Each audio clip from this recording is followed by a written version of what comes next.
再来看，为着要推销台语文，台南市头摆办2场杯台语文的文化竞赛，有100多人参加。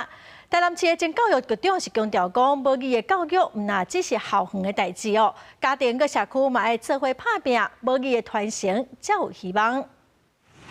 时间一到，大家拼命写题目，唔爱赶时间，嘛爱兼顾正确率。这场语文竞赛是透过甲读甲调北的台文甲罗马字来检验家己的学习成果。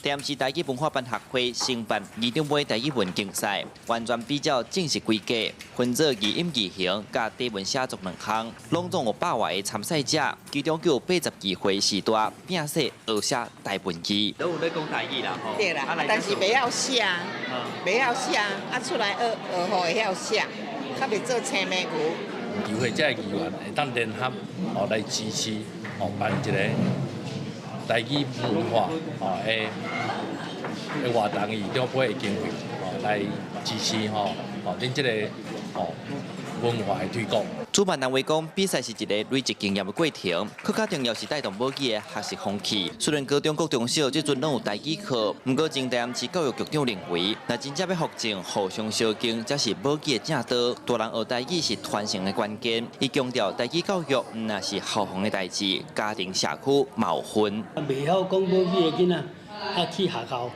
去学校呢，学校嘛无在度教，大家搁外口搁培养。